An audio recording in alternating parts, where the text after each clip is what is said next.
Danielle and I both love using this app to track our net worth, our budget, and our expenses. So you can find the link in the link tree. So this is not my overview dashboard, but I just grabbed it online so I can show an example. You can see here at the top, it shows you your net worth.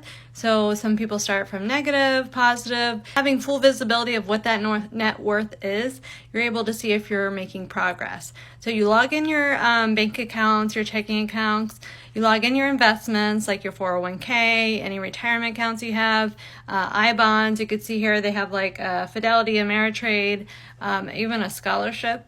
And you log in your credit cards so you can see what your liabilities are, and you can log in your mortgage and if you have a car loan, any other private loans. So it tallies up everything. So you're able to see very quickly if you're in the red or if you're in the green, and where you need to make improvements to help you move closer towards financial independence and growing your net worth. Here's what their budget looks like.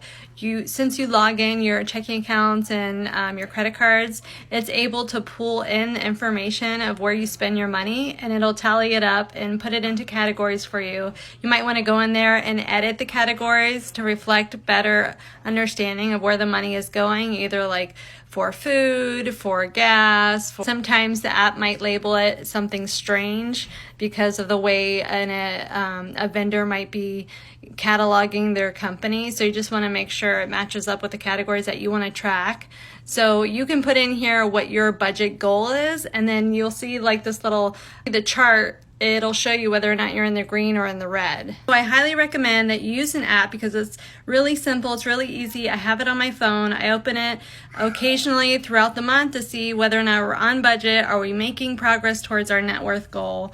And I'm busy, so having all these separate checking accounts and trying to look at all of them, adding them all up, and going through all the different credit card bills and loans or whatever you have, and trying to add all that and subtract it, that's a lot of work. So an app makes it really simple, really easy, and you're able to see where you are today, so you can see if you're making progress or where you need to make changes.